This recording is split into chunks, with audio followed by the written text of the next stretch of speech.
Have you ever felt like a choice was made for you, even when you had options? Well, today we're pulling back the curtain on a hidden force that guides your decisions every single day, from the stuff you buy to the subscriptions you choose. To really get what I mean, let's start with a simple choice you've probably faced a dozen times. Okay, so picture this. You're at the movies, you're at the concession stand, and you're craving some popcorn. You glance up at the menu and see two choices. You've got a small popcorn for $3 or a large for $7. So what do? It's actually a kind of tricky decision, right? The small is cheap, but is it enough? The large is more than double the price. Is it worth it? You're stuck trying to figure out the value, and honestly, there's no clear, easy answer. But what if they added a third option? A medium popcorn for $6.50. Now take another look. All of a sudden, the choice is way easier, isn't it? That medium option looks like a terrible deal. I mean, for just 50 cents more, you can get the large. The large now looks like a total steal. If you suddenly felt that little nudge, that little voice in your head saying, oh, well, the large is obviously the smart choice, then you've just fallen for a powerful psychological trick called the Decoy Effect. So what in the world just happened there? Let's break it down. That medium popcorn, it was almost certainly not put there to be sold. No, its job was to do something much more clever, to change how you felt about the other two options. The official name for this is the Decoy Effect, or sometimes the Asymmetric Dominance Effect. The whole thing hinges on that third option, the decoy. Now, asymmetrically dominated is just a fancy term, but all it really means is that the decoy is designed to be clearly worse than one of the other options, but not necessarily worse than both of them. You see, our brains are not great at figuring out absolute value. Like, is $7 a fair price for popcorn? Who knows? But what our brains are amazing at is comparing things. We're excellent at judging relative value.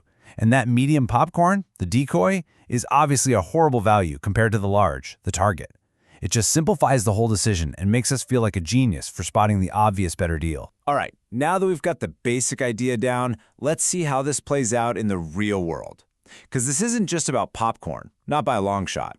This is a super common strategy used by some of the biggest companies you can think of. This is a famous example that the behavioral economist Dan Ariely studied.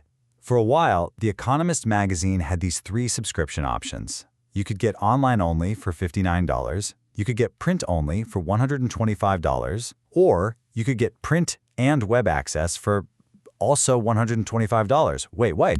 Who in their right mind would ever choose the print-only option? Exactly.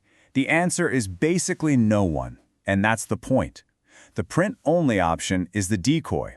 Its entire reason for existing is to make the print and web subscription, the target, look amazing by comparison. The real choice they want you to make is between the target and the main competitor, the cheap online-only plan. And this is where the psychology gets really brilliant. That decoy completely changes the calculation in your head. You stop trying to compare the $59 plan to the $125 plan. Instead, your brain makes the super easy comparison. For the same price of $125, I could get just the print, or I could get the print plus the web access. It feels like you're getting that $59 online subscription for free. It feels like a no-brainer. Okay, so once you know what you're looking for, you will start seeing decoys absolutely everywhere, especially in the worlds of tech and travel.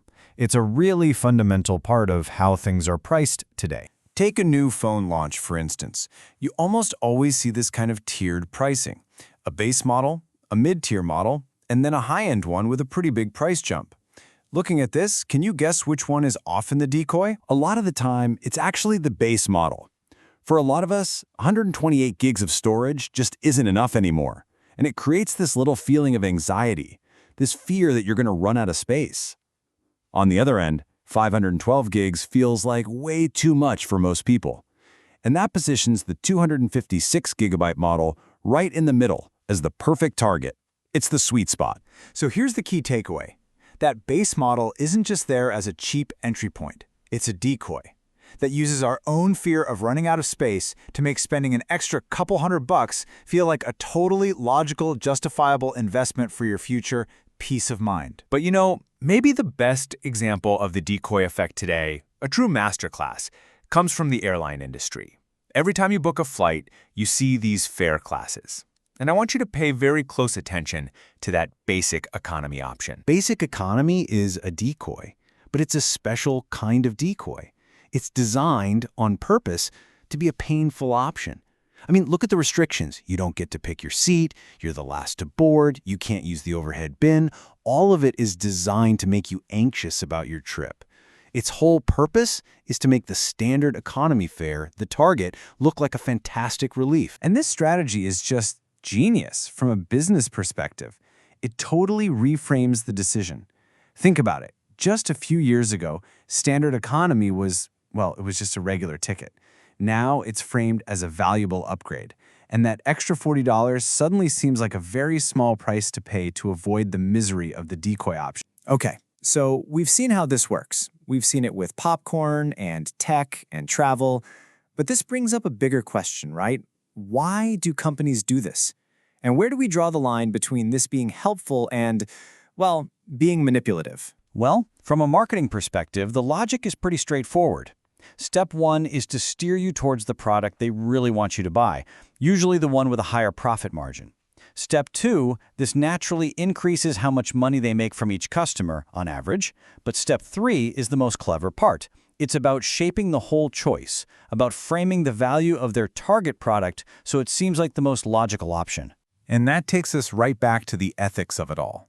You know, on one hand, you could argue a good decoy actually helps people. It can make a complicated decision feel simpler by making the value clearer. But on the other hand, if it feels too sneaky or like it's exploiting a flaw in our thinking, it can really damage trust. That line between guidance and manipulation can be razor thin. The decoy effect is so powerful because it shifts our whole mindset. It changes the question from how much do I want to spend to which one of these is the smartest deal. It's a really subtle nudge. So, now that you know the secret, the next time you're faced with 3 options, take a second, look a little closer. You might just spot the one that was put there just to guide your hand. The only question is, where are you going to spot it next?